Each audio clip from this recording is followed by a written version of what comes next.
New York, big city of dreams.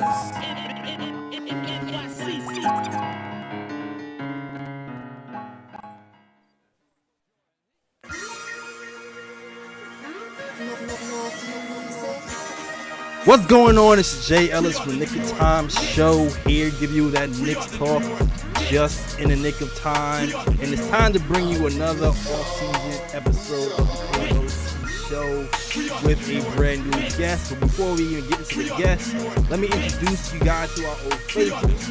First and foremost is my man from the YouTube channel across the street, chilling with his tan in Florida. I call him the Raw Metaphor. It is the Raw Hebrew Remnant. What's going on? My man Jay Ellis, KOT, what's going on? Exactly. He don't got the KOT hat though, but the KOT is in his heart, so it don't really matter, right? Next up, we got my man, the myth, the legend, the guy with the stats and the facts. Ryan G is in the building. Jay Ellis Raw. I'm ready. Let's do this. And if you haven't known this man by now, I don't know where you've been. My man, Tari Tuluba, started no Cielings, draft aficionado expert, slowly and steadily growing. I still don't understand why his channel don't have both channels, no Cielings, and his personal channel are both really good. So shout out to our guest today, Tari Tuluba. What's going on? Hey, what's happening? Yo, excited to be here. It's been a minute. It's been a while. It's been a while. Long time overdue. It's crazy because the last time you was here, it was like one of our best episodes from that year. It was like we was doing a live stream. Was it a live stream? No, we was doing a show and the trade happened while we were recording. Yeah. Yeah. Yeah, that's what it was. That's what it was. It was a trade or a signing. I think it was Maybe it was Nerlens Noel, maybe. Right. Something happened. I think it was Austin Rivers. I think he signed Austin Rivers out of nowhere in the middle of the show, and they had to do a breakdown on Austin Rivers. That was an interesting show, yo. But Corey is a really good guest. From New York City. The reason why I like to bring Corey on is Corey very knowledgeable about the Knicks and the makeup of the team. So he always gives a good perspective. And it's funny because when I talk to Corey about prospects, I feel like I agree with Corey more than most people I talk to when it comes to prospects. I feel like we align like 98% of the time, pretty high percentage. So that's pretty good. Yeah. That's not bad. Very rarely disagree. Like some people are like, yo, I see what you're saying, but I don't agree, and I like your perspective. But I agree with Corey most of the time. So it's gonna be interesting to see what he says today. But before I even get into what you think about the Knicks draft board, because we're gonna talk about Corey's Knicks draft board. We're also gonna get into some other people that people have mentioned. Cause I've seen somebody talk about what about Eason and some other guys. So we're gonna talk about them too. But first, I just want to get Corey's perspective on his draft philosophy this year for these New York Knicks and how you even go about picking your board. So the first thing I'll say, and I know like the popular narrative is that the Knicks need a point guard. Knicks need a point, at least from the outside perspective. That's what everybody thinks the Knicks need. I know the Knicks nation as a whole has a lot of faith in Emmanuel Quickley. But whether you believe that Quickley is the future or not, this is not the draft to be drafting a point guard. You know, like there is no high level guy, and it doesn't make sense to reach for a point guard just because it's a perceived position of need.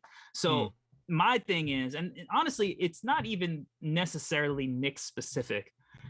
My draft philosophy is, how do we make this team start trending in the direction that all of the franchises that are having success in the league are trending to? And that means big, versatile wings that can play up and down a lineup, multiple positions, aren't going to get played off the floor, don't have to play 20 minutes because they can only play in one spot. Right. Guys that offer some versatility. And there are guys like that on the Knicks roster, but I think you can always use more.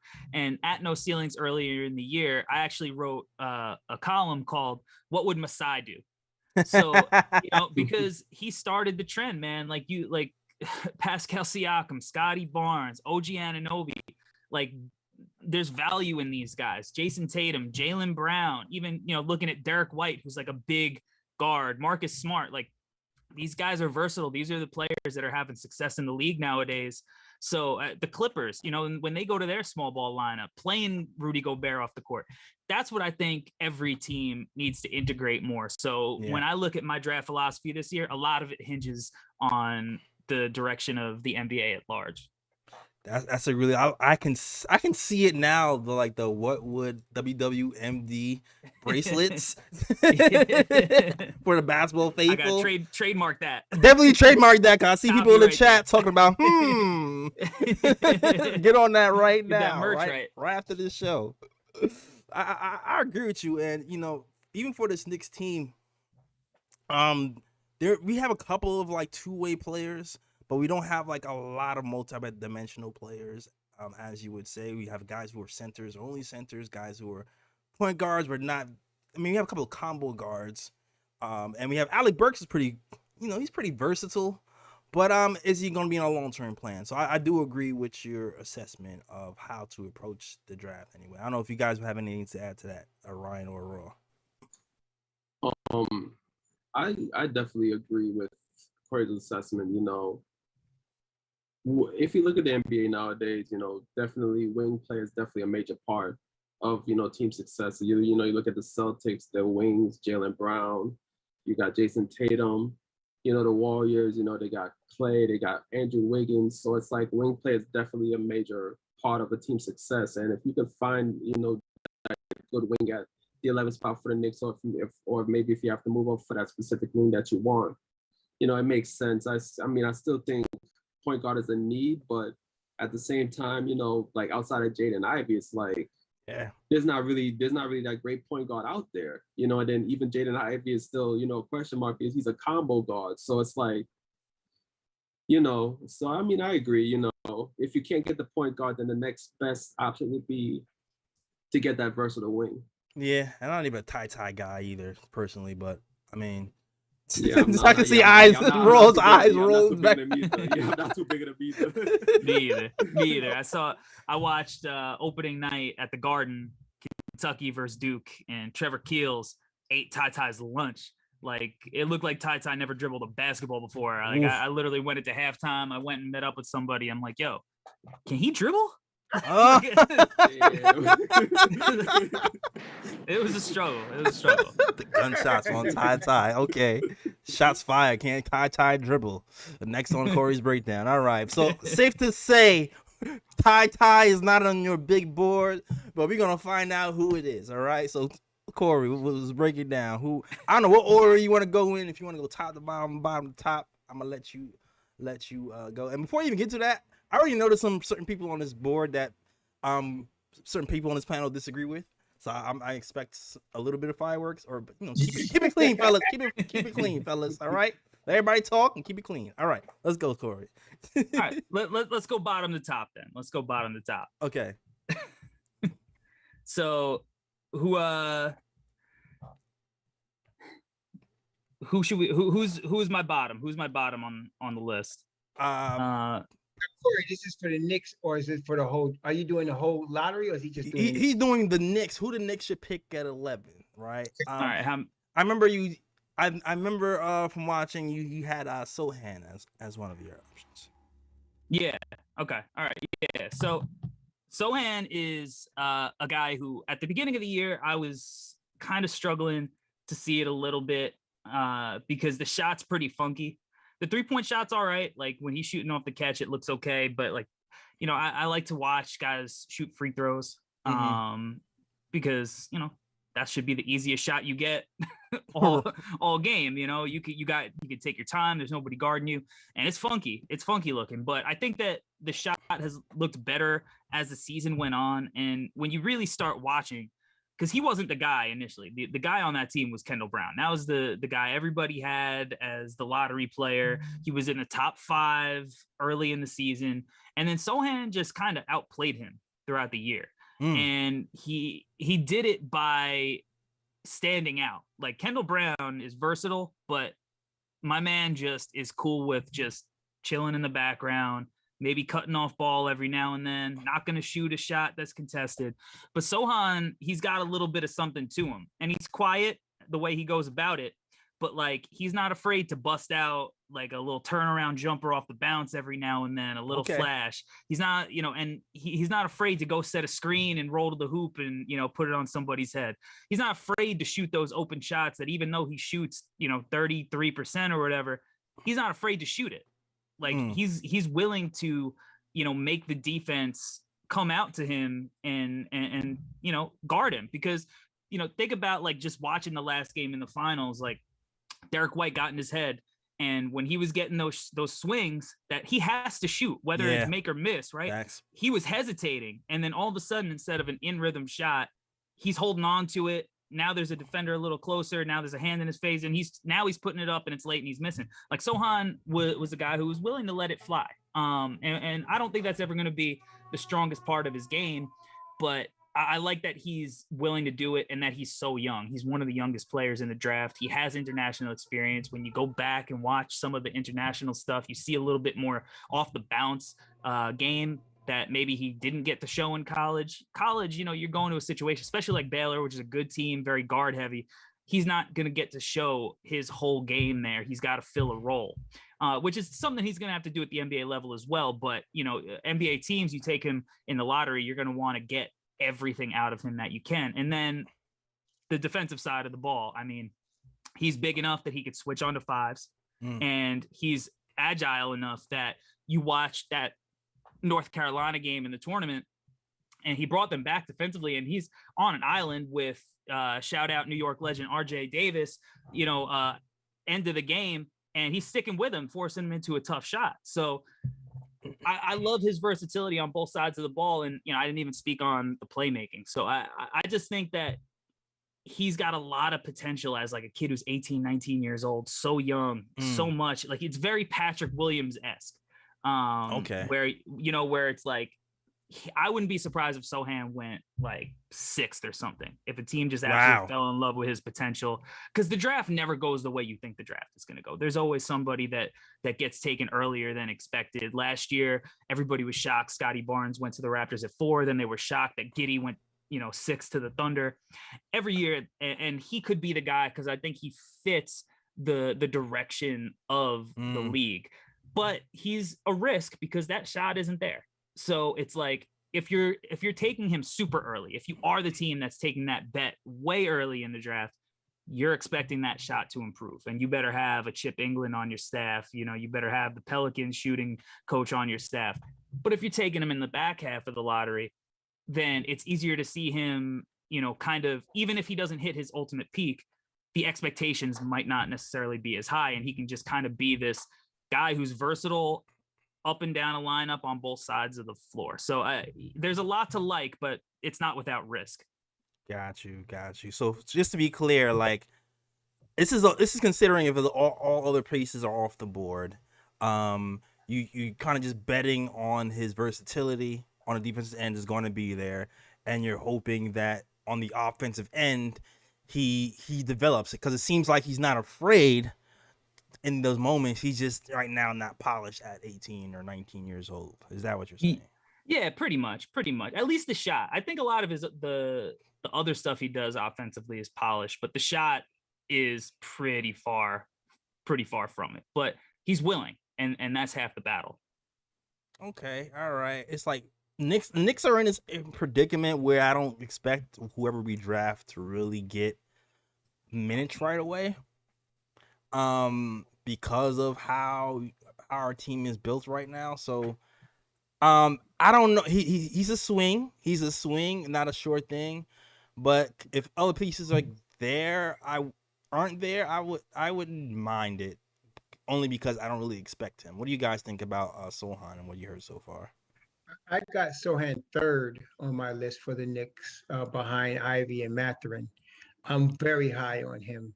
To me, I agree with everything that Corey was saying in terms of what you're looking for in the draft, but I tend to look more upside than right now.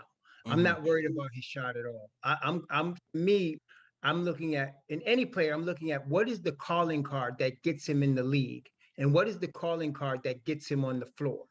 And with this kid, it's the defense. He's an elite defender in terms of guarding 1 through 5. He's a very good playmaker for a guy that's 6'9" and plays. He can play. He plays the 4, but he can really do a lot. I look at him and I see a combination of a Ben Simmons and a Dennis Rodman in the future. And so I'm looking at him and I'm saying, Jeesh. because he's got the defensive chops to guard. And as Simmons, he can't shoot right now, but I expect him to be more confident than Simmons was coming in. Simmons' problem is confidence. I don't think Simmons have that problem. So I'm expecting him to get better. I'm not saying he's going to be Stephen Curry, but I'm expecting to get better as a shooter. But he can get in the rotation. He's one of the few players to me in this draft that can get in the Tom Thibodeau rotation in his rookie year because of his defense. Right. And so I really am high on him. And I see, especially if they're going to trade Julius Randle, I'd love to see this kid, back up Obi Toppin. And sometimes I can see him in a better fit in a small ball lineup with an Obi than Randle, because I think he's more versatile defensively and will give you more effort defensively. And I think he can be a better playmaker as well. So I liked him a lot. I'm really high on Sohan. Yeah, those EuroLeague guys, man, they're born to play, mate. They kind of have that unselfish gene in them already. But I kind of like the fact that they come with that soft tag, but I haven't really heard that with him, and it doesn't seem like he's afraid. So I'm kind of liking what I'm hearing so far when it comes to that. I don't know if you have anything to add to that, Ryan, or we can move on to the next guy that Corey wants to talk about. I mean, Rob pretty much said it all right there. For me, it's his defense. Like, that's the main reason as to why I would be looking forward to drafting him. It was always his defense. I watched a few games of him at Baylor, and to me, defensively, he definitely impressed me. I was like, this is a guy that, if Thibs drafts him, Thibs could definitely utilize him. The only worry about me is like what Corey said. Basically, his offense it's really the shooting. That's the only thing that worries me about him, because I'm like, I feel like the Knicks as a whole, like, I feel like we still need more shooting on the team. So that's the only thing that worries me about him. He would be my first choice if he was available at 11. But if the Knicks draft him, like, it's not like I would be banging my head on the wall or anything like that. I would, I still like his defensive versatility. So I'm cool with it. Yeah, I mean, we've done such a decent job drafting that I mean, I don't mind us taking a little bit of a swing this time, because there's no rush for me for this pick like there was other picks, unless there was like a out the park pick, because everybody here we were talking about is kind of like middle of the road. Maybe it can happen, maybe it can't. It's not like there's no real short things to me so far. So I can deal with this pick. All right, Corey. So next pick, who do you have going before Sohan for the Knicks at 11? We could talk about Branham. Sure. So wait, you got Branham? Wait. Do you have? Wait a minute. You have Branham before Sohan? I don't anymore. I did. Okay. But I've moved Branham down a little bit, because I just really dove deep into his game. I did an episode strictly about Branham on the Draft Act podcast. So there are things that I do really like about his game and that I think make him a really good prospect. But there are things that I think people aren't necessarily talking about when it comes to him, because they like the offense so much. So I've moved him down a little bit, but there's still a lot to like. Okay, all right, because I was watching the episode with Corey. He was flaming him, so I'm shocked that he's on this list right now. But go ahead, I'm gonna let Corey rock. Go ahead, because draft boards change day to day, week to week, depending on things happen. You look at footage, Mom, you know what? Maybe I didn't see something. And also sometimes, you know how I learn about draft prospects. Sometimes I learn about draft prospects when people disagree. Like, I feel like I learned the most when people disagree, because then it's like you see their best case for each side, and I'm like, okay, I can see why this might not be the pick, or what I ignored before that can be overcome that downside that you spoke of. But let's get into it, Corey. All right. So what I still like about Branham for the Knicks, like Ryan, you mentioned the Knicks need shooters. Like, this kid could shoot the rock, you know, and like at every level, he was massively efficient at Ohio State this year. Like, he could shoot it off the catch. He could shoot it off the bounce. He's smooth. He's not a guy like Ivy who's relying on athleticism to get to his spots. He's patient. He's crafty. You know, he could do everything at his own pace. And I love guys like that. High field players who just know how to get to their spots, can rise up, and whether they got a hand in their face or not, they can still knock down tough shots. Those are the type of shots that you need somebody to hit at the end of games. Right. You know, he's 6'5" with a 6'10" wingspan, so he's got length. And he reminds me of a shorter Chris Middleton offensively. Just smooth, like, he's never going to blow you away. He's probably not going to end up on House of Highlights, but he's going to get his points because he knows how to get to his spots and he does it confidently. I love that he can play off the ball. Who knows what's going to happen with Julius, right? But you still are, I'm assuming that he's going to be on the roster. I'm assuming RJ is going to be on the roster. And I'm assuming that, you know, Quickly is going to be a guy who handles more of the ball handling responsibility. And that doesn't even speak to like guys like Derrick Rose. Right. So he can just as easily play off the ball. And I think early on, that's a good role for him because rookies, there's a learning curve. Most rookies suck when they come into the league, even the high end, high lotto picks. They don't know what they're doing. They're adjusting to the speed of the game. NBA basketball is really hard. And when you move up a level, there's an adjustment period. So the fact that the Knicks have guys that could alleviate some of that pressure and not put him in the role of a lead guard, I love that. And I love that he could thrive. I like that he can cut. I like that he could spot up. I like he could shoot it off movement a little bit. I just like his scoring package. And then when you do put the ball in his hands, he's not just a scorer. I think he's got pretty good feel as a playmaker, as a passer. He's not going to be hitting you with Trae Young, Luka Doncic, like come off the screen, weak side, one-hand live dribble. Right. He's not doing that stuff necessarily, but he could hit like Mitch on the roll as a lob threat if Mitch is returning. You know, he could hit Obi as a lob threat. He could do a lot of the stuff that is makes for efficient play offensively. Now, where you were talking about, I started flaming him a little bit, and this is one of the reasons I actually like the fit. Although I think he would struggle to get consistent playing time, especially given the fact that, you know, I didn't talk about Grimes, who I absolutely love. Defensively, I'm concerned because I think he's one of the worst defenders at the guard spot in the lottery discussion for sure. Really? But maybe even in the top 20, top 25. I think that, you know, he showed such improvement offensively from like January on, had these big explosive games and just was so efficient and played so like above his age, so maturely that a lot of people have been ignoring the fact that he really cannot defend anybody, you know, and it's weird sometimes for guys that you see have like such high feel on one side of the ball. Yeah. And then you go to the other side of the ball and they look lost.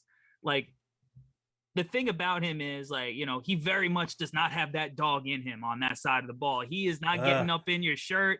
He ain't getting in your chest. Like he's not crowding your space. He's not making you uncomfortable. He's not doing the things that like Tibbs wants you to do. He's not gonna like he plays flat. Like Tibbs is gonna be yelling ice, ice, ice, and he's gonna be allowing this dude to get to the middle, you know, like because he doesn't shade you to his side. And when he does shade you to his side, it's because he's wide open. He's like opening the doors. He's not cutting off your space so he can recover. He's just his stance is so wide open that it's just a free lane to the hoop. And then off ball, he's just like he doesn't know where to be. But that's stuff that could be taught. Right. Like that's stuff that when you're young, you might not understand. And a guy like him at Ohio State, like he's not getting pulled for that because he's bringing so much offensively.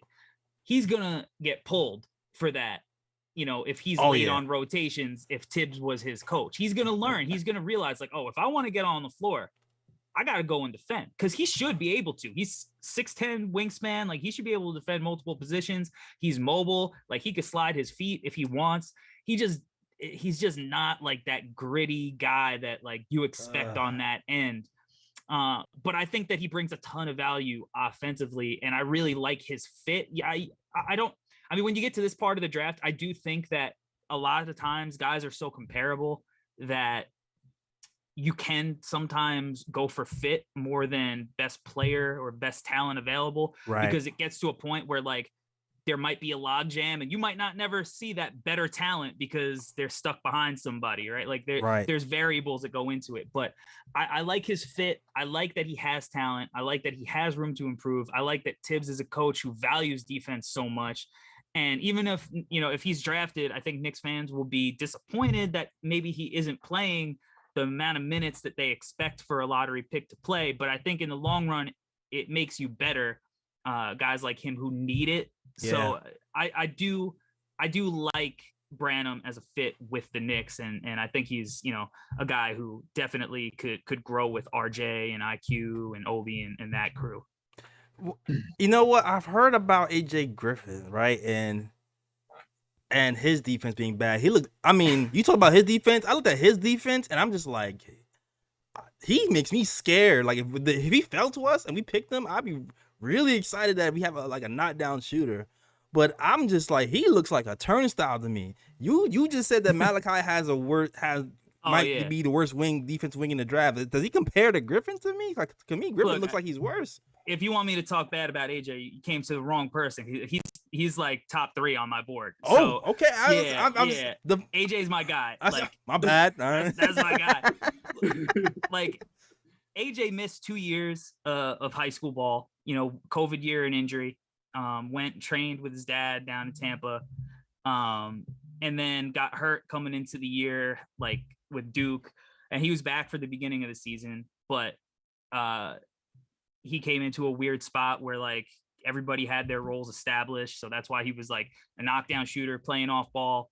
But like for him defensively, he missed a lot of developmental time, and like a lot of defense is getting reps, and like because there's only so much you can learn watching film, right? Like you still have to be able to react out on the court when things are happening, like at game speed. And when you miss that much time from high school and then, you hurt yourself in training camp and you got to play catch up, adjusting from like not playing high level ball for years to going straight into the ACC, you're only going to show flashes probably as a defender. Like you're going to be raw. You know what I mean? Like, so to me, AJ, there's a situation where I still see him as being a guy who could be a positive defender down the line because that dude is a brick wall. Right. He's long as hell. And, I think he was coming back from a knee injury this year. And I think he's coachable. He's willing to learn. He's willing to put effort. I've seen flashes. I saw flashes of him staying in front of quick, shifty guards and just gobbling them up. Just, you can't go anywhere. I saw flashes of him switching on to big men, holding his position in the post, forcing them into like tough 12-foot hook shots. I saw, him reacting quickly and getting all the way across the court. It's not an effort thing with him. Okay. He has to learn. It's not him he doesn't want to play. I can take that. He has to learn how to play. And there's a difference. Like there are times where Branham just doesn't seem like it's a part of a game that he's interested in playing. Like he'd be off ball. He'll do that little, when you're playing pickup and you've been playing for two hours, right? And you're supposed to dig to the free throw line to help out, and you just do that little reach. Yeah, like it's a little fake reach. Yeah. Like I tried. He does that a little bit too often for me. So like that's the type of stuff that to me separates like why I think AJ has potential as a defender versus Branham, where I think he's got to have a change in mentality. AJ's just got to learn how to play. All right.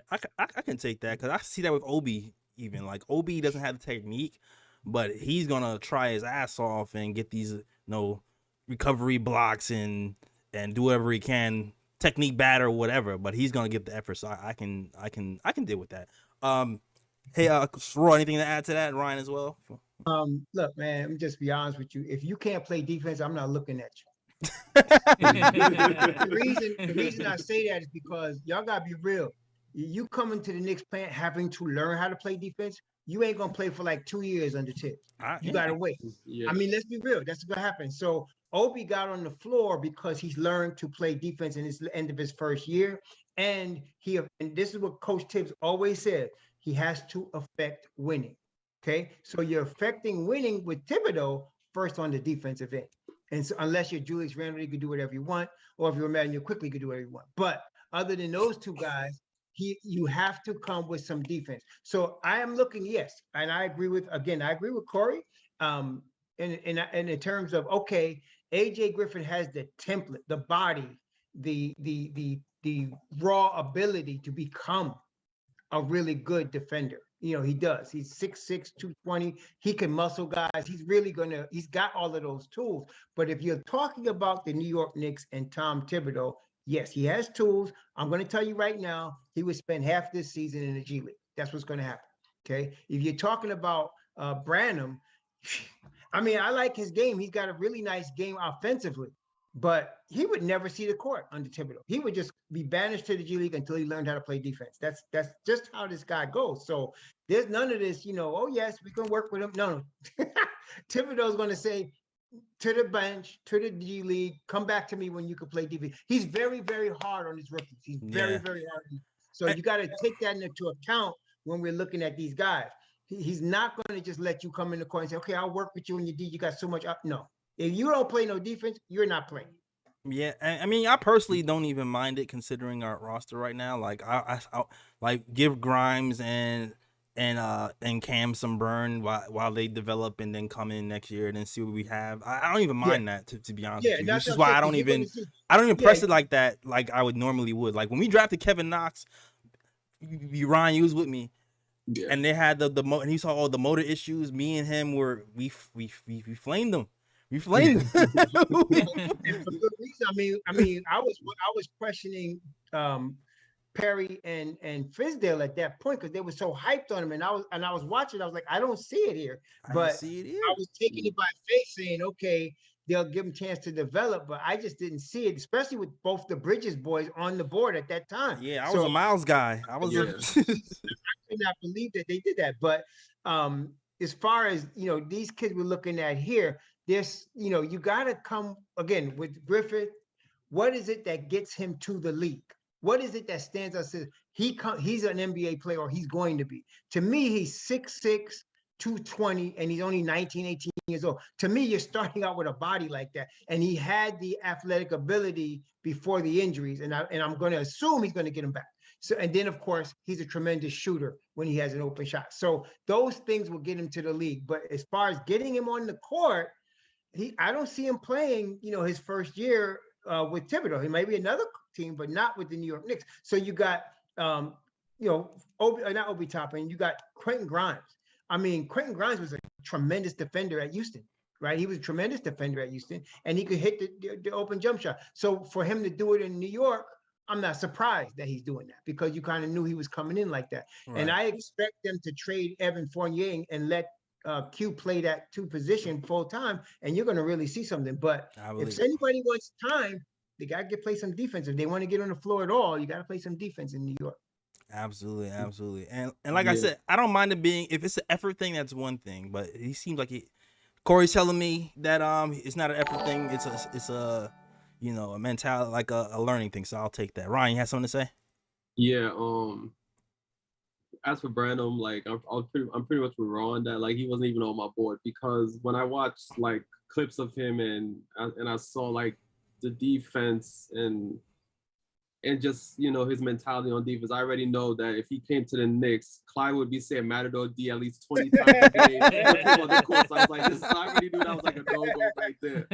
But with AJ Griffin, like that's why I was kind of high on him, because like it's not even just a shooting ability. Like I know people getting him for his defense, but I watched a few Duke games this season, and like Corey said, he showed flashes. Like at times he looked like a capable defender. So to me, I'm like, it's just that he needs a coach to bring it out of him on a consistent basis for him to defend like that all the time. And so I'm like, I think that's fixable. So I mean, the fact that he can shoot the lights out, and on top of that, his defense is just something he needs to work on. He gets the right coaching, he can defend. So to me, that's why I always had AJ Griffin high on my board like that. Got you. Okay.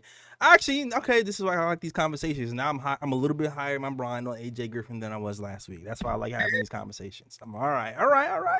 All right, thank you, Corey. And shout out to the Boston Knick. Gunshots for you, Boston Knick. We're gonna save the questions for later, so stay tuned, Boston Knick. We want to get through his big board first, and then we're gonna head back and we're gonna answer your question about Ryan Collins and Kai Soto. Okay. All right, cool. But Jason M says a $2 super chat as well. So shout out to Jason, one of our regulars. Says in $2 super chat, says draft AJ. You can't pass up talent because of Tibbs. He's like, that's him saying he believes Tibbs is gonna be going anyway, so you might as well just get some talent. No, let me say with AJ and Tibbs. Tibbs has had Adrian Griffin Sr. on his staff for many years. Oh, connection right there. Wait a minute. I promise you, Tibbs knows AJ's game very, very well. I promise you. I bet they, he's known him since he was a little kid, coming to practices in Chicago, probably Minnesota, all that. They work together. They have a very, very close relationship. Okay, so nepotism might help us out right now with AJ Griffin. All right, CAA, little nepotism, exactly. the whole full circle. Might as well. AJ. Exactly. I just said that wrong. Jaden CAA too. Okay. We all know Colin Berman. He's the apple of our eye. So hey, I wouldn't mind that either. All right, let's keep it moving. Who's next on your board? So. And Rob mentioned it earlier, like, can you help the team win, right? Like, that is something I've been trying to workshop. I've been trying to figure out how to write about it. Like, is winning a skill? Because there are certain guys that they just win a lot. You know what I mean? Like, they bring, whether it's winning intangibles, like, they're just guys that you see who just contribute. Maybe they bounce from team to team, but they're always on winning teams. Ochai Agbaji, he might not be the sexiest pick for the New York Knicks. He's a little older, right? But this dude is a winner. He's a winner. He's 6'6", 6'7", with a long wingspan, can jump out of the damn gym, can knock down threes, off movement, off the catch, developing on the ball game. And I've personally seen him light the Garden on fire against Michigan State to open the college season. And the conversation around him, like, he's being underrated. Like, I monitor at No Cielings. I monitor the draft stock of players from the beginning of the season to the end of the season. And his draft stock went down somehow on mainstream boards after he won a national championship with Kansas. So he's being undervalued. This is a guy who's won like 120 college games throughout his career. He represents all of the things you want out of your modern NBA wing. He's the guy that fits alongside your building block and RJ Barrett. And I just love what he brings. I think he has that winning intangible, that winning skill set, that he reminds me of Mikal Bridges. Like, in that draft, Mikal Bridges was my guy. And I was disappointed for the Bulls, like, they drafted Wendell Carter over him. The Knicks took Kevin Knox, and it's like, it's so obvious that Mikal Bridges is going to be a great NBA player. To me, that's Ochai Agbaji. He might not have the quote unquote superstar upside as some of these other guys behind him, but I bet you he's going to be playing in the league longer than most of them. So to me, he's a guy that I think would get minutes his rookie year, not a ton, because again, he's a rookie and he's got to earn them. He's got to learn the game too, but he's a guy that could fit next to all of the wings. He represents what I mentioned earlier, and guys that can play up and down. I'm a massive Ochai Agbaji fan. Okay, this is somebody I really don't know much about, under the radar for me. Looking at him, 18 points a game, 5 rebounds, 1.6 assists, 40% from 3. I figure when you say you can play against next to anybody, I'm like, oh, he can shoot 3. That's, to me, that's cool. He can play next to anybody. Oh, he can shoot. Cool. Yeah. And I bet when he comes into the game, you see a little like horn set action that Tibbs used to run for Jimmy Butler to get him alley-oops, like the same off ball. Like, this dude is a lob threat as a wing. Like, he's got some legit bounce off the ball. Yeah. So why is he projected to be, because what is his draft stock saying right now? Like, he's projected to be like in his 20s or something like that? No, he's like a borderline lottery guy. He got invited to the green room, so there's a chance he goes in the lottery. But he's being slept on because he's a senior. It's just straight up because he's a little older, and it's the same conversation like last year. Davion Mitchell, and granted, Davion went top 10 last year, so it's not like the NBA was sleeping on him. But the dialogue, the discourse on like draft Twitter, or the draft interwebs, was that like, well, why would you take Davion Mitchell when you could take Jaden Springer? Jaden Springer's younger. Right. And it's like, all right, but Jaden Springer is not that good at basketball yet. Like, Right. So you like, still don't gotta you wait. want guys? Don't you want guys who are good at basketball? And Davion led the team to a national title, and not by himself. That was a really good Baylor team, but like, these are guys that consistently get undervalued. Cam Johnson, everybody, went after the Suns when they drafted him too early. Mikal Bridges went way too late. These guys, they just get undervalued because they're not sexy picks, but sometimes there's beauty in simplicity of their games. And I think that Ochai is one of these guys. Okay, all right. Defensively, what are we looking at? So you're saying he's long, he's athletic, so I'm guessing He defends. So he defends, man. He could defend multiple positions. He moves his feet. He's strong as hell. Like, he's long. He could switch out on the perimeter to, he could probably guard some small ball fours. I think he's gonna be a plus defender. Like, look, you very rarely get a guy who's the main guy on a team, right? Who is winning an NCAA title, who's not gonna be at least pretty good defensively. So, right. He's not like a generational defender, but he is a guy who does defend. That's all we need. And shot creation upside, is he strictly role player, 3-and-D type of person who can take it to the hole and shoot threes, or does he have any shot creation, ISO ability, any of those things? I mean, I think that's ways away if he develops it. I would probably say he's not going to be a guy who develops into that type of player. Mm-hmm. But he's shown such growth in his game throughout his college career that you also don't want to cap what that means for a player. Guys who get better every year, it's not like he stagnated as a college player. He got better every year. And the growth that he showed in that lead role this year, I think was pretty impressive. So I don't think that he's a guy that you're going to rely on one day to get you 25, but he is a guy that I think, could average 18, 19 points a game playing off, a number one option down the line. And that's solid. That's one of those solid picks where if you look years down the line and say, okay, this year we picked Obi, this year we picked Grimes, this year we picked Quickly, and then you look around, now you're looking at our depth, and we have 4 or 5 or 6 guys who can all play defense, all shoot threes, and that's one of those picks where it's going to look good for us in the long term, especially if you decide, we need to make a move, and if we do make a move in the future for somebody, we have somebody else we can plug right in who's not going to be that far off. So I can see that. I can see that happening. I see Tankathon has him at 17 as well. Anything to add to that, guys? What do you think about that pick? I love Ochai Agbaji. I love that guy, man. The defense, of course, he won me with that. I mean, I didn't even really look at his offense until later, but the defense, the way he can play perimeter defense and the way he loses his length, his lateral movement, his way he moves his hip, and then he can hit an open jump shot. I mean, he's really good hitting an open three. So I love this kid. I got him about 5th on my depth for the Knicks, but and so I would not be unhappy if we drafted him at all. I can see him. He's another guy. Again, I'm assuming an Evan Fournier trade. I'm seeing Grimes as a starter, and I would love to have a guy like Agbaji coming in behind him, on that Mob Deep squad, because I think, and not only that, what I like about him, he's a 4-year player, and he's one of those guys that you root for because you see how hard, you could just tell he put the work in, and is playing out on the court. And I know that Tibbs will love a guy like that because he's going to come in, he's not going to complain, he's going to put his head down, he's going to work really hard.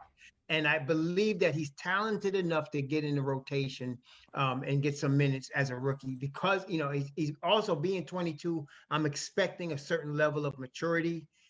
So, some off-court stuff won't bother him as much. So I'm really high on him. I love Ochai Agbaji. I really, like I said, I got him 5th on my overall board for the Knicks. But if we drafted him, I would not. It would be a successful night to me if we got him. Sounded great to me, man. I like this. This is like one of those safe kind of floor bets. Play defense, 2-way player. Sign me up. Sign me up. I'm with it.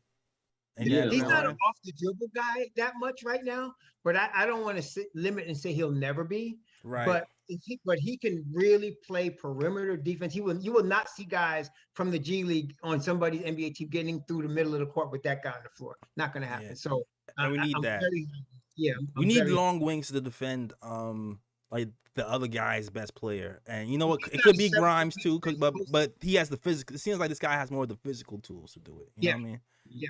Go ahead, Yeah, Ryan. I know you want to say something. no, I was just saying that I like this game too. Like I saw a few of his games at Kansas, and he really stood out to me on that Kansas team. The only reason I wasn't really looking at him like that was because I knew the Knicks were picking 11, and I knew that more likely he was going to be picked later than 11. You know, and there were picks, you know, around, you know, where the Knicks are drafting, where, you know, these players would probably have a bit more upside than him. So I never really looked towards him. But yeah, if the Knicks were drafting later in the draft, he would be one of the first guys I would be looking towards, because he can shoot the rock, you know, he can defend, you know, good physical body and all that. So, you know, I definitely do like Ochai's game. Is just that where the Knicks are drafting, that's why I never really looked at him, because I know that he's projected to be drafted later. Okay, all right. All good points. All good points. Shout out to Robert Parrish, who sends a $4.99 super chat. Done shouts out for you. Who says, if Tibbs is coach, draft someone who will make rotation defense is a must, unless it's Ivy. Yeah, I mean, like this, our culture isn't such that we've been only drafting defensive guys for the most part, with the exception of maybe Obi. So, during going this late during the draft, if you decide to stay at 11, I don't expect really anything less. So I feel like, just going by our reputation, we're gonna draft a defensive guy. I just feel that, unless we trade up for Ivy, have some miracle. If that happens, then Lord, where's the parade? All right, depending on who we give up. But all right, who do you have next on your board, Corey? All right. Well, I guess it all depends how much time we got to talk about these guys, right? Because like I would say Jalen Williams from Santa Clara is a guy that I'm like just through the moon for. Like, this dude is one of my favorite guys to watch. He's a little under the radar because he played at Santa Clara. You know, his games were on when us on the East Coast, like, we're asleep by the time he's playing. Mm-hmm. But this is a kid, he's so damn smooth, man. Like, he's so smooth with it. He reminds me a lot of like Kevin Porter Jr. if he, you know, had his head on a little bit more straight. He's got some shades of like Shai Gilgeous-Alexander. Like, he's one of those 6'5" wings. He measured at 7 foot 2.5 wingspan at the combine. 7'2.5". 7'2.5", measured with some of the best athleticism tests at the combine. And this is a guy who doesn't have to use his athleticism because he hit a late growth spurt. He was 5'10" in high school, and he had like the same size shoes that he's got now. And he just learned how to be crafty with the ball, you know, under the rim finishes, you know, all the little crafty stuff that guys who don't have the bounce, but now he's got the athleticism, he's got the size, he's got the length, he could shoot it, 40% 3-point shooter. Look, I'm not trying to say that he's a generational passer, but in this specific draft where there aren't a ton of really good passers, he's probably one of the 3 best passers in the draft. Operates out of the pick and roll like a 5-year NBA veteran, you know, comes off the screen tight, gets guys on his hip, plays with pace, surveys the floor. I mean, just really, really impressive stuff. And I think he's got room to grow a little bit as he plays with better players. But NBA game, like, as soon as you watch him, you're like, this dude is an NBA player. Put Chet Holmgren on his ass. Like, crossed him up to the point that, like, he just didn't even break his ankles. It was like he was on roller skates and he didn't know how to roller skate. Just fell right on his ass. So this kid is tough. He's tough, man, and he's a little under the radar, but he's gonna be a really good NBA pro. Ooh, I love a good sleeper pick. I love a good sleeper pick. Any weaknesses on his game? Honestly, he doesn't have a ton of weaknesses right now. You know, junior.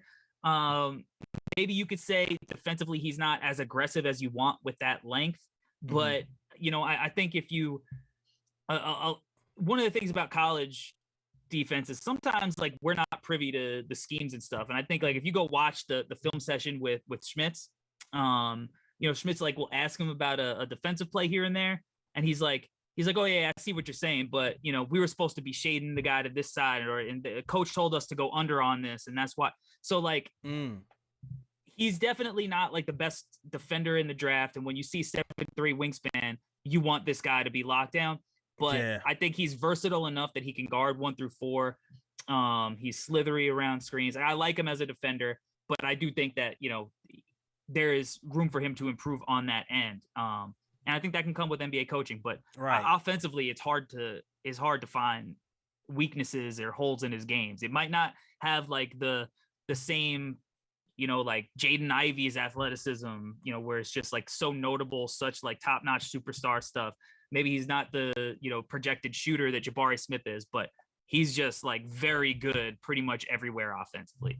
Okay, so defensively, what you're saying is it's one of those guys where it's more technique, not desire type of situation with him. Yeah. And I'm not even trying to say he's a bad defender, because I don't think he's a poor defender. It's just like, he's not a guy that you would mention as one of the top defenders in this class. You know what I mean? Like, so I don't think it's a weakness. I just don't think it's a strength. So like, if he's going to get better anywhere, like if he turned himself into a legitimate, like two-way guy where you mention that defense is one of the first things, you're talking about like a really, really high level player. But I think his offensive game, and especially in the context of playing with the Knicks, because I think that he solves the point guard problem a little bit, because he can handle the ball. He can pass the rock. Again, I think he's one of the best passers in this draft. I clipped up, if you just search my name on Twitter and then search Jalen Williams, I clipped up probably one of the most impressive passes you'll see from any draft prospect in any year. Left-handed live dribble through 3 defenders, wrap around all the way back out to the wing, like on the money. But in the context of the Knicks, like he could play alongside RJ and IQ, sliding right in between them, allowing each one of those guys to split ball handling duties. And it all makes sense when each guy has the ball in their hands. So like, he's going to be able to affect the game when he doesn't have it, when RJ's or IQ has the ball in their hands. But if he's doing that, he can make plays and, quickly can run off the floppy stuff. And, I think that he's a seamless fit, and he's a guy who just has a lot of untapped potential, who's only going to get better when he plays with NBA talent. Got you. So this is more of like he's a junior, so he's going under the radar because he's an older type of situation. He played at Santa Clara. Right. The COVID year was weird for them. It was like they didn't have their own practice court. Like it was one of those situations where it was just like, it's hard for that team to really like to analyze that sophomore season. Got you. And then this year he just came and he was a beast. He was a beast this year. All right, cool. I'm definitely gonna be looking for those clips later. Anything to add to that, guys? I mean, for me, he definitely was under the radar for me, because I definitely didn't get to catch any Santa Clara games this season. So, anything I saw of him was through clips. But, from clips, he definitely seems like that guy who can be a two-way player. And, basically what Corey said, like, he looked like a good player to me. So I was like, hey, I don't know where he's going to fall in the draft. But if the Knicks do pick him up, it's not a player where I'd be like, why, the Knicks picked him. Like, I would be on board if the Knicks were to select them. Got you. To me, this last year's draft, I said, was like a gold rush. You can put your pan in the river and you can pull up nuggets no matter where you was drafted. But this year is more like, it's more like if me and my wife went shopping at Goodwill. Goodwill. You could find some value. You just gotta look for it a little harder. You could find some value. You just gotta look. And to me, Jalen Williams is one of 2 guys to me that I see in that late first, probably early second, that I would think would be really good for the Knicks. The other one being Dalen Terry. I like both of those guys, and the reason and Williams did not get on my radar until the combine. When he was the way he was playing at the combine, and again to have the gonads to actually go out there and play, and then to play well, that impressed me. And then I went back and looked at him some more, and yeah, I think he's going to be a solid NBA player. I'm not sure how good he's going to be, but we'll see. I mean, in terms of star power, but he's definitely got enough tools to become an NBA player. And again, he's to me one of the 2 real sleepers I see in the bottom of this draft. Got you. All right. So this may be a trade down candidate, if anything. I'm not sure. Yeah. Yeah. You seeing? You feeling that way? So it might be a trade down candidate or trade up from 42 or. I probably would prefer trading up from 42 rather than trading down from 11. Yeah, trading up from 42. That's what I'm saying. That's what I mean. Yeah. Him and Williams and Terry, to me, are those two type of guys. If you could trade up from 42 and get one of them, I think we could do a good thing there. Okay. All right. Cool. All right. Corey coming with the sleepers. How much time you have, Corey? Are you? I got however long you guys need. So let me say with Terry and with Jalen Williams, I don't know if they're going to be eligible to be traded up for, because they are kind of late risers in this draft cycle, but not for NBA executives and scouts. Like I texted somebody probably in February, and I was like, Dalen Terry coming out, and they were like, right now they're telling people he's staying, but I would bet against it. But low key, I think he's the best prospect on Arizona. Interesting. Jalen Williams talking to somebody, they're like, I've been pounding the pavement for this kid for 3 years. Like, this is the guy that nobody knows about, that I've been trying to tell people about. So like behind the scenes, like they got some hype building up, and like, now remember that this was like February, maybe early March with the Dalen Terry stuff when I was talking to somebody. Jonathan Gavoni on their ESPN draft show was mentioning that Dalen Terry is a guy who might go in the lottery. That teams were asking him, like, what do you think the range is? And they're starting to be like, can we trade up? And it's like, or can we trade back? And it's like, well, if you trade back, you might not get him, type of thing. And I love Dalen Terry. Like, talk about a guy who embodies the modern NBA. 6'7", 7'1" wingspan. Again, phenomenal passer. Hits guys like in stride, cut into the hoop, can play pick and roll, gets out in transition. Probably, if you just did the draft based on personality, probably would go number one. Like, there's nobody you would rather see. Like, just would have the Garden rocking. Like, his personality is infectious as a leader. Dalen Terry is one of my guys. Like, okay, that he's a dude for sure. Okay, there you have it, Knicks Nation. We got some more guys to study. They're excited about on this draft. Talking about Dalen Terry and those guys. Thanks for the intel. I like Terry because he's a value also. I think Terry is just as good as Dyson Daniels. And so, but you're going to get him, even if he is first round, you're going to get him later than Dyson Daniels. So he's more value. And I agree with everything that Corey said about him. I mean, I was looking at him and I couldn't defensively, he was just standing out so much. I was like, Mathurin is the better athlete, but this guy plays deep. They put him on whoever the toughest guy was on the other team. They put Terry in. And so I was like, and he do a good job, So no, if the Knicks had to trade back and they could get Terry and another guy, I wouldn't mind about that at all. I mean, it could definitely happen. The Knicks are not afraid to trade back. We've seen that happen plenty of times. It's like that's kind of their go-to pet move. So yeah, I would not be surprised if the Knicks ended up trading back in this draft if they feel like their guy is not there to be had. I don't know, Corey. I don't know. How do you feel about Dyson Daniels? Because I know you were kind of talking about having Dyson before, and I know us on the panel, we were kind of afraid of Dyson because we've had guys here who were afraid to shoot before, and who were like 6'7" and 6'8". And when we see this guy here and he kind of had that same kind of prototype, we're kind of afraid of that timid offensive characteristic. I'm gonna talk about Franklin looking at the shower. I still have my Frank Hyde card, but he shouldn't have gone that high, right? He shouldn't have gone that high. So I mean, where do you stand with Dyson Daniels at this point? Love Dyson Daniels. If the Knicks want him, they're gonna have to trade up.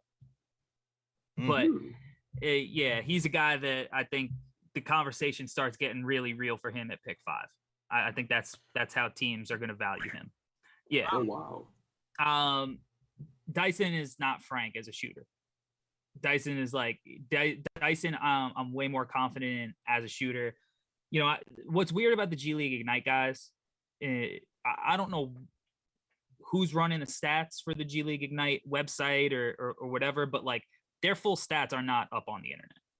Like, you need to have like, we use at No Cielings, we use a platform called Instat, and we have the full slate of games for them and the full set of stats. So like his shooting numbers are a little bit better than what it looks like on like Tankathon or anything like that. Interesting. So the other thing that you like about him as a shooter is that he got better as the year went on. The last 10 games, he was over 40% from 3. His last 10. So it was on like 3.5 shots a game. So that's not like crazy volume, but it would have been in the 90s, right? So it's something. So the shot, like I think when you just analyze it from like ignoring percentages, you just break it down. Like, does this kid look like he could shoot? Like if you didn't know anything about him, you saw him in an open gym, you would not be like, oh damn, his shot is busted. You'd be like, maybe speed that thing up a little bit, right? Like speed that up so you can get it off against NBA defenders. And I know that that's something that he's working on in the pre-draft process. But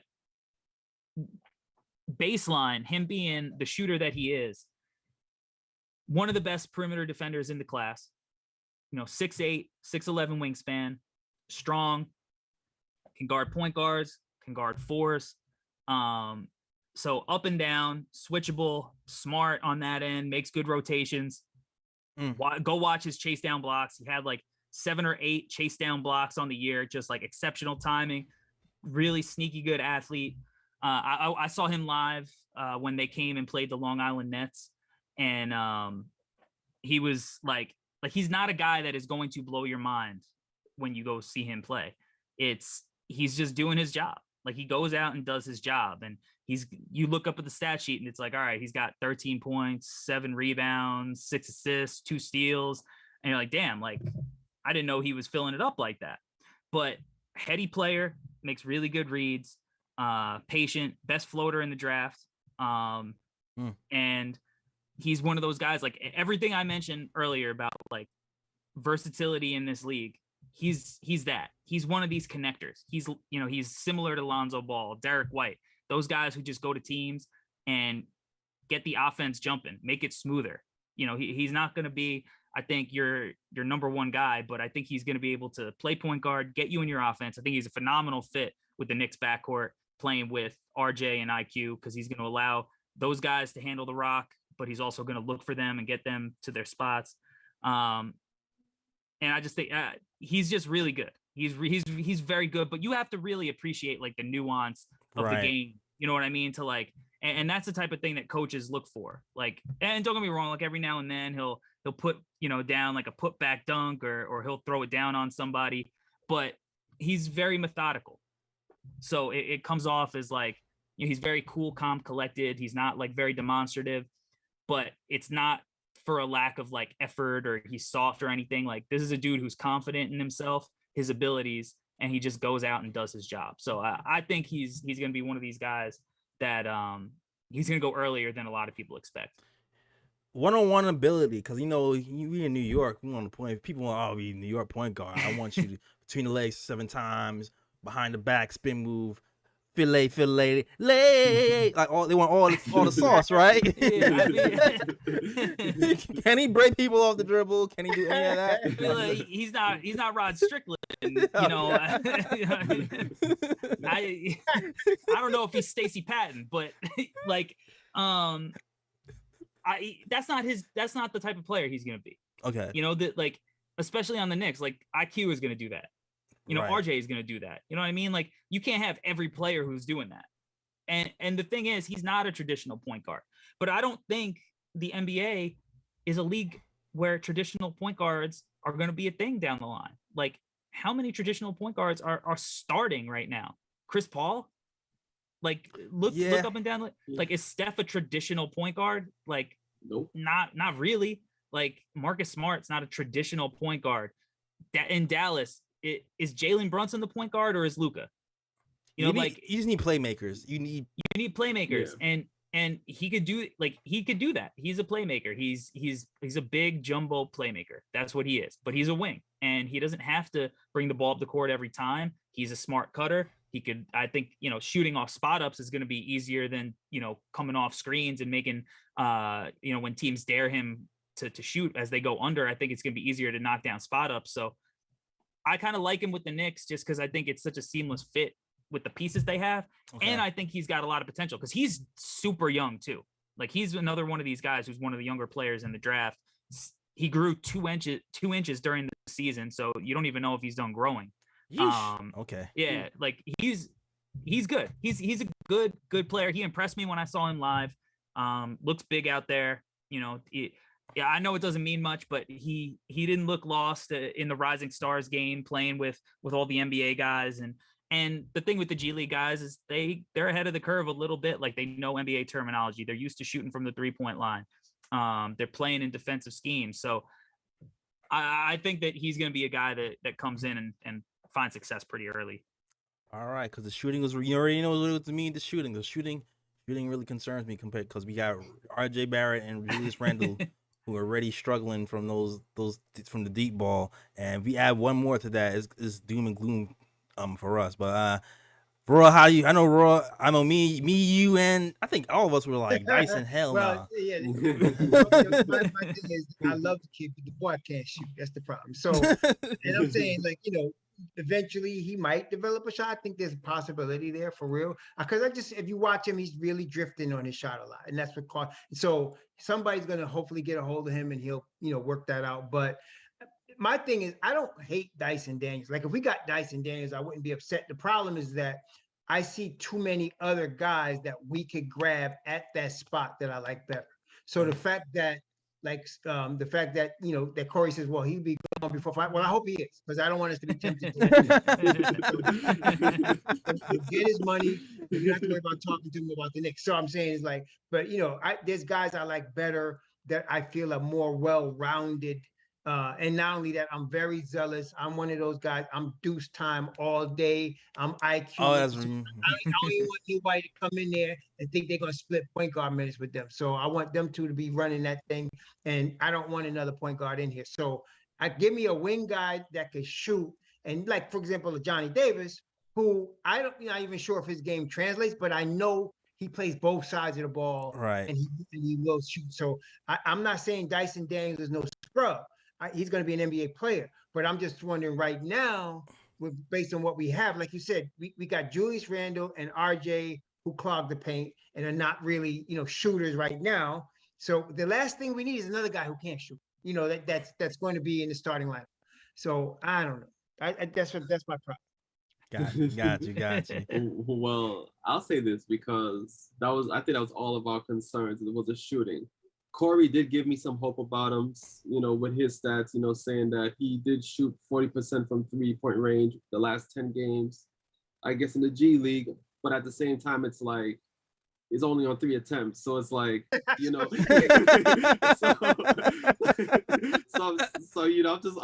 still hoping that, as his attempts increase in the NBA, that it can remain at that percentage, that there's hope that, his shooting can get better. And I already said that, because it's funny, I forgot who reported on Twitter, but they said that they asked Dyson Daniels about the Knicks, and he said that the Knicks are interested in him, and the Knicks team has a point guard. I'm looking at that, and I'm like, I'm looking at his game. I'm like, I can already see Thibs getting this guy and throw him on the wing. I can't even see Thibs actually really playing him at point guard like that. So compared to the guys that we already have, so. Like Dyson Daniels, I'm with Raw. It's not a guy I dislike, it's a guy, I think he's a solid player. It's just, based on the other players out there, I just like other players more than Dyson Daniels. But again, it's another player where it's like, if the Knicks draft them, I'm not going to be banging my head on a wall. I'm going to be like, so it's another solid pick. But yeah, there's other guys I would rather over Dyson Daniels at the moment. Right. Got you. All right. I also want to ask you about a certain power forward. But also, is there anybody that you prefer the Knicks to have, Corey, to draft? at 11 if available. I mean, it's so hard because like especially in this draft, like I could go down all the way down my board to Shaden Sharp and say there's a realistic chance that like somebody's going to be there. There's a chance that Johnny Davis is going to be there. There's a chance that Shaden's going to be there. There might be a chance that AJ is going to be there. It's like outside of Paolo, Chet, Jaden Ivey, Jabari Smith, and Keegan Murray, I think there's a chance that everybody else on the board is going to be there. So it's like, yeah, Benedict Mathurin, he might be there. Maybe he won't. Maybe he'll be taken. I'd be Benedict happy. Mathurin could go 6, but he could go 14. You know what I mean? Like that's crazy. It's hard to judge this draft. It really is. It's hard. And then you have guys like Dalen Terry, who there's buzz that he could surprise people, go in the lottery. Like every year, there's somebody who pushes people back. So, you know, it's like the Knicks need to really be looking at like 12 guys. No, he's right. He's right. And they are. I believe they are. Yeah, for sure. You know, that's what they get paid the big bucks for. You know, like going down the list, like they need to be doing their homework on AJ, on Shaden Sharp, on Johnny, on Dyson Daniels, on Agbaji, on Duren, on Tari Eason, on Mathurin, on Sohan. You know, like probably on Mark Williams, on Branham, on Ousmane Dieng. Like I just that's half the first round. Yeah, that is half the first round. Yeah. It's funny because Ousmane just got on my radar too. But so I'm just like, man, should we be looking at him? But I mean, you know what? I'm gonna ask you about one more. Oh, go ahead, Ryan. Yeah. I do have a question for Corey because it's something that Jake brought up on the last draft show that we had, and I've been looking more into this dude, and now I'm intrigued. So, say that there's a situation where the Knicks are unable to sign Mitch. There is a center in the draft from Memphis named Jalen Duren, and now like Jake put him on the radar to me because I'm watching this guy and I'm like, whoa, wait, hold up. I'm like, he does seem like somebody where if Mitch goes, he could be a solid replacement for Mitch. Like, what are your thoughts on Jalen Duren from Memphis? I love Jalen Duren. I've never wavered on him, you know, because he came into the year as a highly ranked prospect, you know, like top 5 type guy. But it's what happens every year. People don't like centers. So these guys they're going to get hype early on, and then these guys are going to start dropping towards the back half of the lottery. But I'm a big Duren guy. One, and I'm sure you guys talked about it with Jake, reclassified. So he's supposed to be getting ready for his senior prom. And he's supposed to be getting ready for, you know, the state testing. If he was in New York, it'd be there's some regents coming tomorrow, right? Right. But he's getting ready to play in the NBA. So he's a year ahead of the curve of his development. I saw him at the Barclays Center, layup lines. He's doing these windmill dunks that I'm like, how, like, what is going on? Like, this dude he's 6'10", built like a bodybuilder, and he's getting off the floor like a wing, like crazy athleticism. He had a block in that game that I was like, oh my God, like that's some special stuff.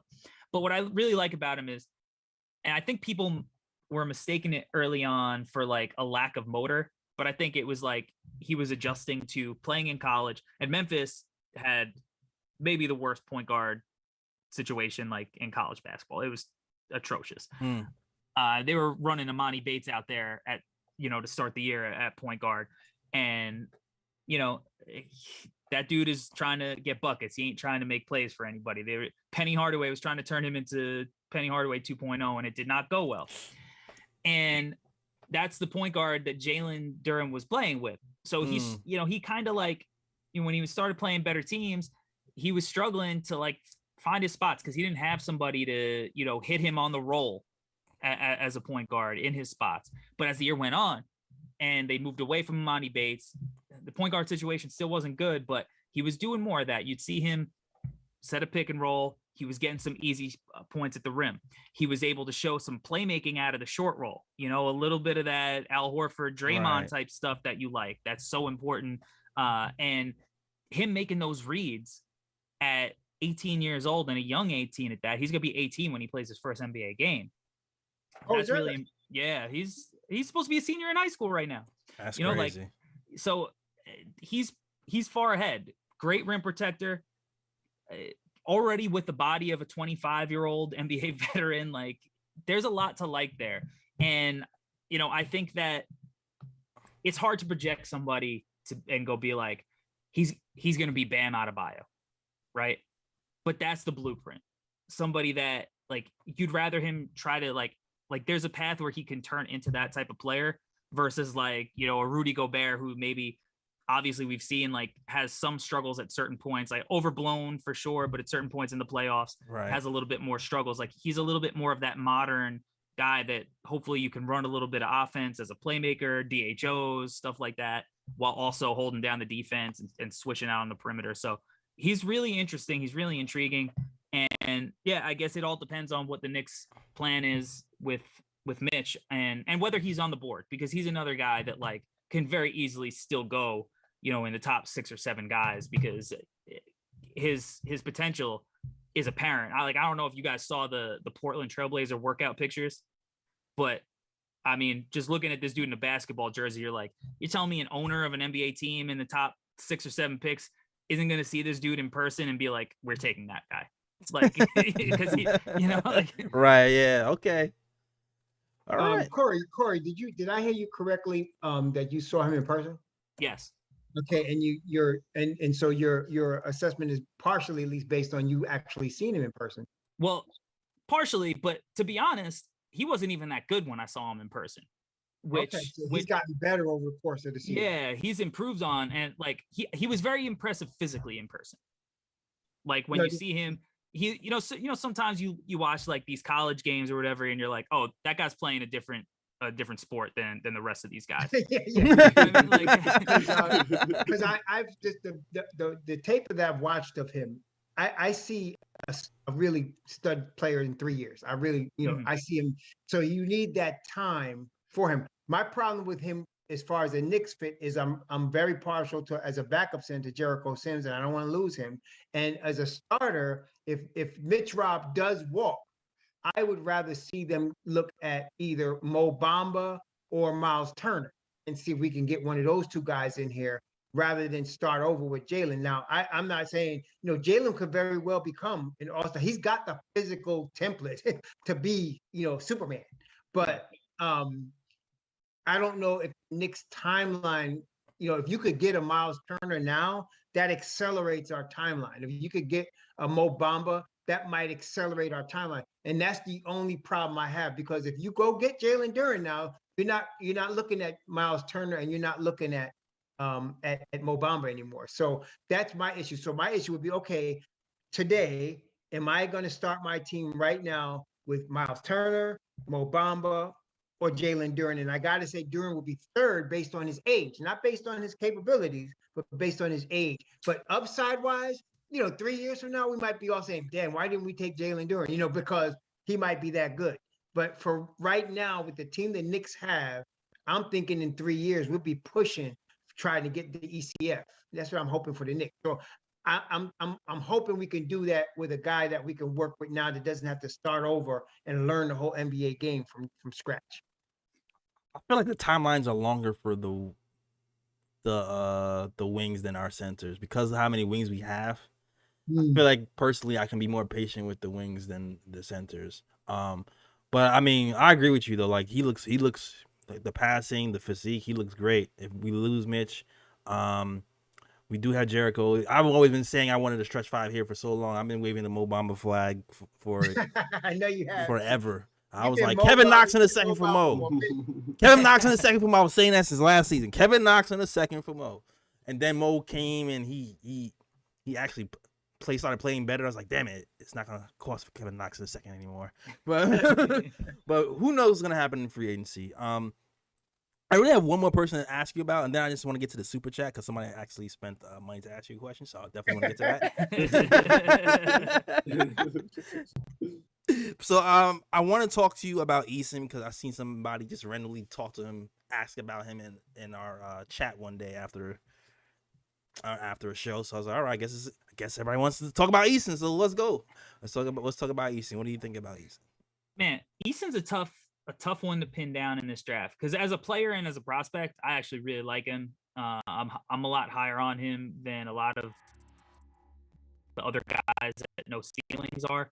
I mean, it's hard to argue with his production this year. He was just unbelievably productive, and he did it off the bench in like 22, 23 minutes a game or something. And you look at his stats, and it's like a full-on stat line from somebody who played a full like 32 minutes. Steal and block monster. Like his steal percentage, his block percentage this year, I think.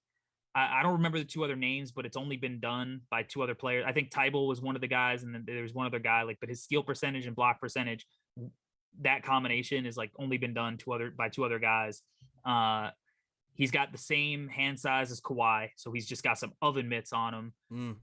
He can handle the ball. His shot at a decent percentage this year. Got to the line a lot. Hit 80% of them. It's a little unorthodox a shot. It's a little like push shotty.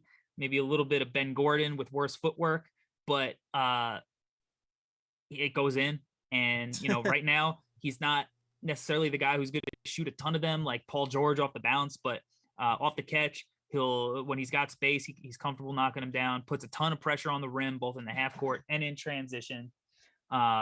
So just looking at a production standpoint, it's all there for him. Now, he doesn't like to finish with his left hand, and that is something he has to absolutely work on, because you just will not find highlights of him using his left hand.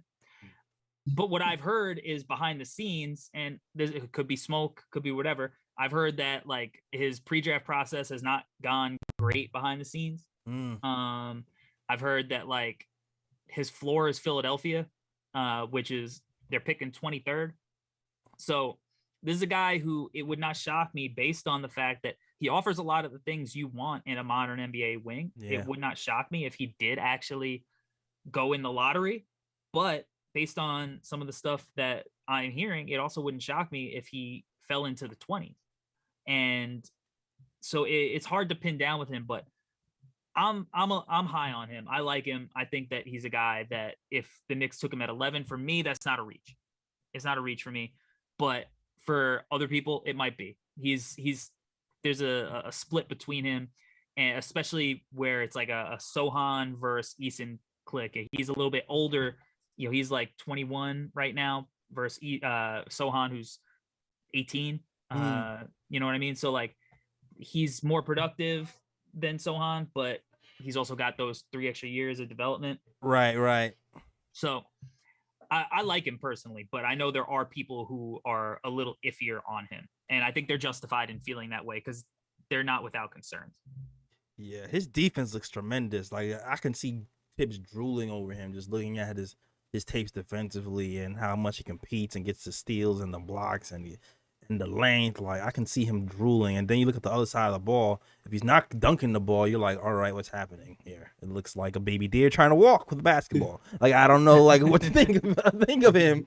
But still, like even with that, but think of it, like he doesn't always know what he's doing. His decision making could use improvement sometimes, but his numbers are still really impressive.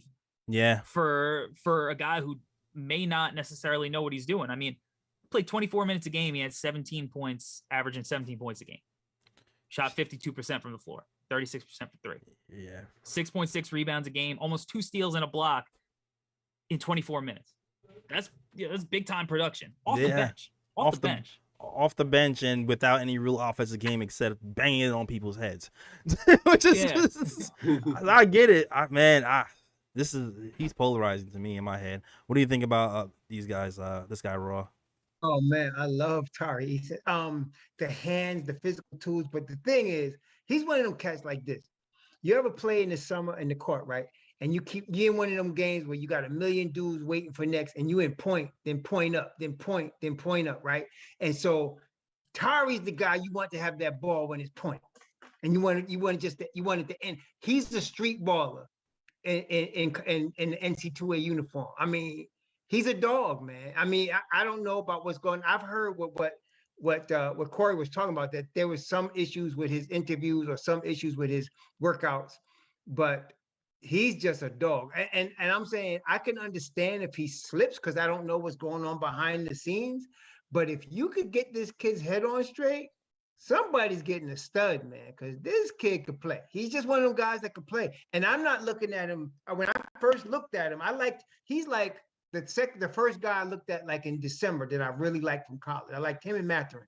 But when I first looked at him, I was looking at him as a 4. But when I looked more at him, he really can play the 3 or the 4. He can guard all the front court positions plus the 2. So, I mean, like I said, I don't know what's going on behind the scenes, if he's got an attitude or whatever his situation is. But as far as talent, this kid's a dog, man. There's some guys that are just like, for example, we talked about Malaki Branham, right? He's a really good basketball player. But then there are dudes that are dogs. Like, you know, he's going to turn out MSG, man. That's what I'm saying. That's what I like about Tari Eason. He will come in there and do the Latrell Sprewell. That's what I'm saying. You know, if he's got the right attitude now, I don't know about that. But if he does, I don't know, man. I think he's a steal. I love this kid. I got him ranked right below Sohan for the same reasons Corey was talking about. I got Sohan, then Eason. And man, I'm not going to be upset. And if we could trade down and get this kid, suppose we trade down and get Eason and Dalen Terry. I like that. Everybody's happy at that point. I'm happy. I like that. All right. Eason is looking good. A lot of interesting processes here. Anything to add to that, Ryan, before I get into the super chat question? Yeah, basically, Corey and Raw pretty much said it all right there. That's the first thing that popped up to me. The defense. Defensively, he's a beast, and you know those guys like that are always welcome in Thibs schemes. You know, Thibs roster, defensive guys. So Eason, you know, defensive beast, and again, another player. You know, there's a lot of players in this draft where it's like, for me, if the Knicks draft them, I'm just like, it is what it is, because there's a lot of solid players on the, you know, in this draft. So, you know, but Eason, yeah, definitely defensively, that's where, you know, my money is on him. Like, I definitely like him defensively. That's where it is. And of course, the production, you can't deny the production. 17 points and 20-something minutes per game. Like, that's crazy, especially at the college level. So, you know, you also have to take that into account as well. But, you know, it's just a matter of, you know, where he drops in the draft. You know, because like, you know, Corey and Ross said, he has a lot of sounds like there's a lot of issues going on with his, you know, draft, you know, the drafting process and what's, you know, the rumors going around. So, you know, it'll be interesting to see where he drops. But yeah, defensively, I like him. Okay. All right, man. That's Tari Eason. I wouldn't be mad at him either. I definitely wouldn't be mad at him either. Got a lot of good prospects. Let's get to Boston's next question. He sent it out to a chat. It says, "Sup, my guys, miss y'all.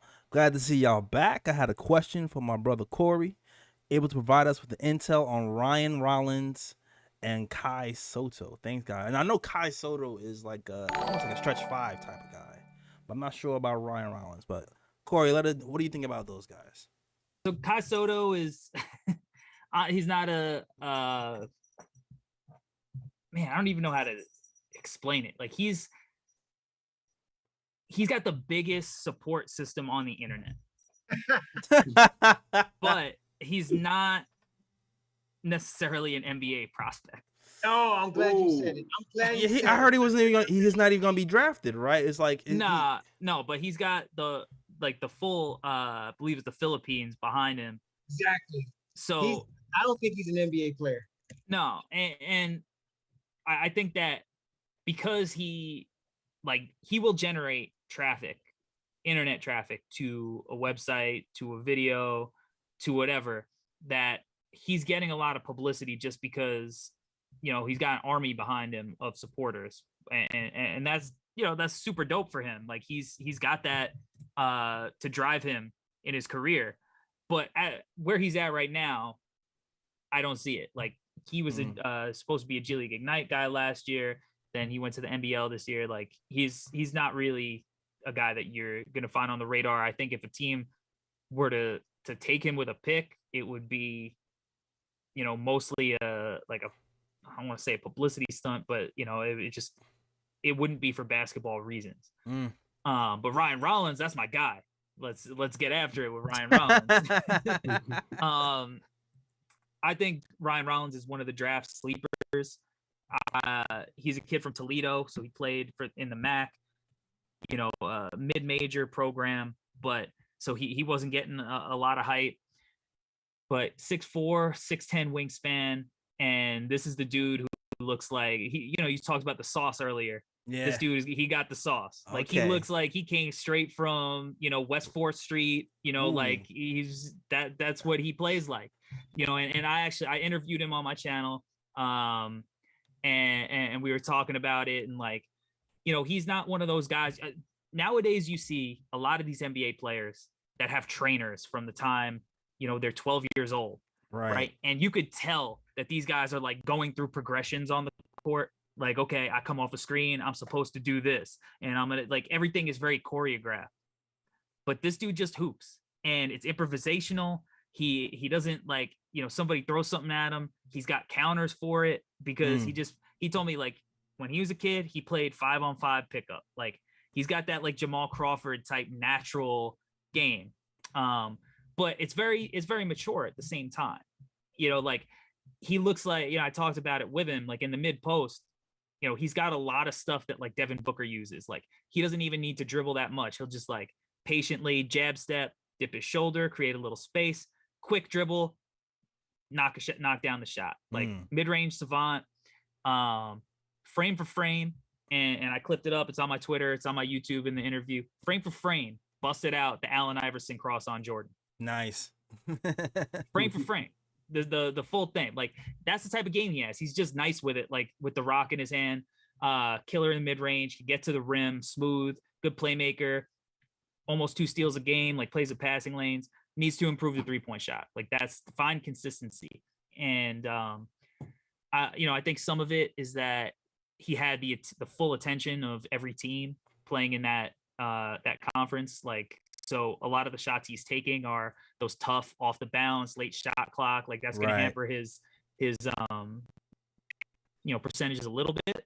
But he also told me, like, he's got to be more consistent in his mechanics, hold his follow through, stay balanced, like, so he's also aware of kind of like what he has to work at as a developing shooter. Now, I've had him as a top 20 guy for a while. I don't think that he's going to be drafted in the top 20, but it wouldn't shock me if a team towards the end of the first round selected him there, because I think that he's one of those guys where, and he said he looks up to CJ McCollum and guys like that from mid-major conferences who kind of get underrated, and he has a little bit of chip on his shoulder, and he thinks that he can be that next, good guard from a mid-major conference. So he's one of my favorite players in the draft, because I'm drawn to the guys that have that almost pickup style of play, and he has a lot of that to his game. All right. And congratulations on actually, getting that for your channel, man. I'm telling you, man, underrated channel. Y'all go definitely check out both No Cielings and the NBA Draft Guy channel. Cause I know you changed the name, so I'm always want to say the old name first in my head. NBA Draft Dude. NBA Draft Dude. Yeah. He changed his name. I want to say Harwood Herald was NBA Draft Dude. NBA Draft Dude. Right. Yeah.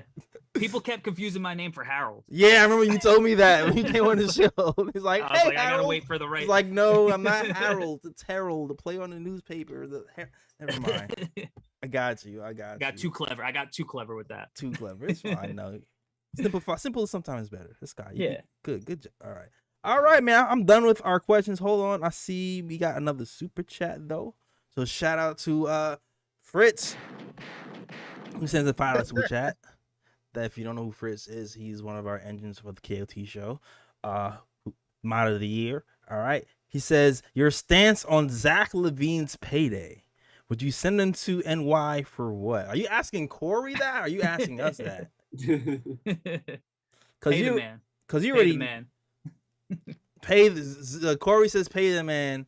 And if I was Corey, if I was the Bulls, I would say pay the man too. Like, why would you let Zach LaVine walk out the building? Like, I would listen. You're right. You guys already know we following the channel. A few years ago, some people were down on Zach LaVine. Well, he shoots too much. He's not a winner. I'm like, the dude is under 26 and he's getting buckets on high percentages. He's gonna figure it out, guys. Like, he's not a perfect NBA player, but he can give you. He's already shooting high percentage from 3 and dunks. And I was like, I don't understand you guys sometimes. But yeah, Zach's actually the guy I compare Ivy to, because a lot of people throw out the John Morant comp, but I see more Zach LaVine, because I don't. Yeah, and I actually just did a 45-minute film breakdown of Jaden on my channel. I don't see the playmaking stuff from Jaden Ivey. That, like, don't get me wrong, like he's a willing passer at times, but I think very similarly to young Zach LaVine, he doesn't yet know when he's supposed to pass first shoot. Like, right. He's not a real point guard to me. No, he's not. And early on in Zach LaVine's career, Tibbs made him a point guard. You know, he ran him out there early on as a point guard to kind of develop that part of his game, gave him that opportunity. I think it helped him in the long run, because now, you know, when he doesn't have to play point guard full time, now he, you know, could kind of make some of those reads that he learned early in his career. And I think that that's ultimately what's going to happen with Jaden. I think a team is going to give him the ball early, let him make his mistakes, let him struggle, but ultimately they're going to find somebody who can actually play with the ball in his hands. Or he goes to a team that already has that guy. Like if he goes to Sacramento, like, you know, he'll have De'Aaron Fox and Davion Mitchell. If he goes to Indiana, he'll have Halliburton. Detroit, you got Cade. So he might just go to that situation anyway. But I see a lot of similarities with Zach in the way they use their athleticism.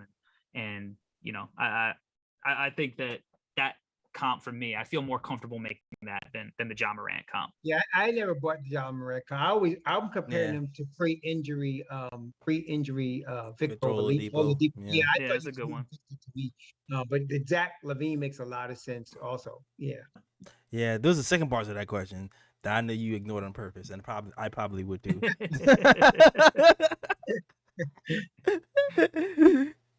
Would you send them to NY for what?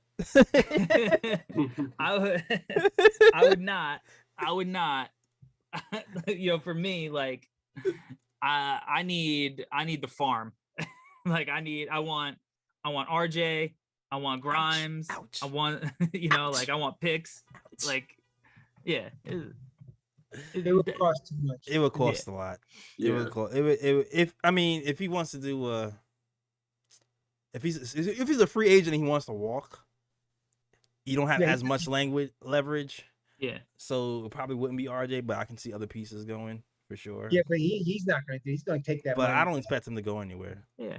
That's what players do now. They take the money, and then if they don't want to be there, you request a trade. Right. Yeah. I mean, I don't think he's going anywhere. I I think before the DeMar DeRozan signing, I was like, we got one more year, guys, and then DeMar DeRozan comes and screws up everything. So congratulations, Bulls fans.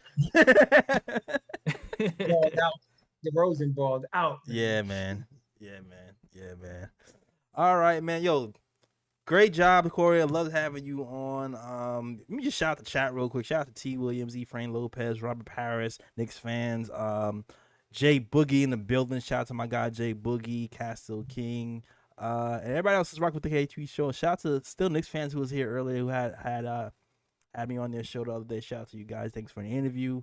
And Bricks Nation, everybody else is rocking with the KOT show. Thank you for the support. Definitely. Gotta follow Corey on all social medias, on YouTube, and listen to his No Ceilings podcast. They're good. They know what they're talking about, and learn a lot. And then they have an interesting debate that gets you to chuckle sometime. All right. So Corey, let them know where they can find you, sir. All the places they can find you. All right. Follow me on Twitter at Corey Tuluba. I mean, if you go there, you'll find everything. You know, you'll find the podcast, you'll find the YouTube channels. But we just released the No Ceilings official 2022 NBA draft guide. 58 scouting reports, our top 58 players in the draft.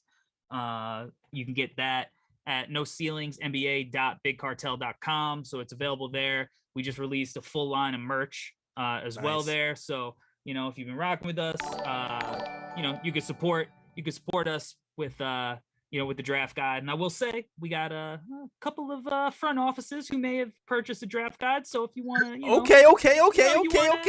Yeah, if you want to subtle flex. Hold on. Yeah, if you want to get right, like the NBA front offices, come by and pick up the draft guide.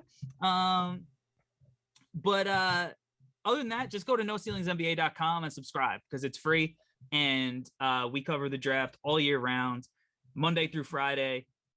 You get it delivered directly to your email inbox. We've written about every single prospect except for Kai Soto in this draft. So if you're looking for a piece on a player, just hit the search bar and you will find at least one article about whatever player you want to read up on. I need to read up on Sharp because I feel like that's like the mystery player that I really don't know much about. That's supposed to be the top. Sharp? Yeah. Sharp? Well, you got to look in high school stuff. that's the one guy I'm just like, wait, what is he really? You're as confused as NBA teams are. Because you got really they've never seen him in person. The only time they seen him in person was at the combine or at an individual workout. They were not allowed to see him in high school. He came out of nowhere, COVID. Like, he's a mystery. Like you say, he's a mystery, but he's a mystery to everybody. And then I heard his combine was in. So I'm just like, I'm like, okay, well, all right. Good luck to whoever drafts him in the lottery, because that's a mystery and enigma. Okay, cool though. Yo, Raw, let them know where they can find you, sir. Raw Hebrew Remnant on YouTube, Raw Hebrew Remnant on Twitter, and Raw Hebrew Remnant repping on Patreon. All right, cool. Let me hit these gunshots because it was mad low for mad long. I had to turn them up for a second. I'm sorry. All right. So shout out to JT Reddick, says some 499 super chat, says, "Yer, salute, great show, fellas." All right. Shout out to my guy JT, always supporting the show. Ryan G, let them know where they can find you, sir. You can find me on Instagram at Sir G is chilling. Sir G is chilling. That's SIRG is CHILLIN. You can also find me at Sir G's Corner. Content coming soon. And you can also find me on Twitter at RyanGKOT. And I see that we have over 100 people watching in the chat, but only 89 likes. Come on, bring it up to 100, please. Yeah. Thank you very much. Looking light, man. All this info. We got sleepers. We got Corey. We got gunshots. We got super chat. Man, let's get these likes up. Let's get to 100 at least. All right, let's do it. And you already know what it is. You can follow us on all social media. You can follow us on the KT Show on Twitter, Nick of Time Show on Instagram, and also Nick Time Show on Facebook. Listen to us on SoundCloud, iTunes, Google Play, Stitcher, and everywhere you can listen to podcasts. Also, you can get that merch, get that KOT snapback if you want, black and white, blue and orange at the nickoftimeshow.com as well. And yeah, and that's it, man. Just come to our social medias and say hi, kick it with us, and yeah, and that's it. That is our show. And you know what? Oh wait, I got everybody. And as always, shout out the World Wide West. Everywhere we go, we leave a worldwide mess. It's a mess out here in these Knicks streets. That is our show. We out of here. Peace. Peace.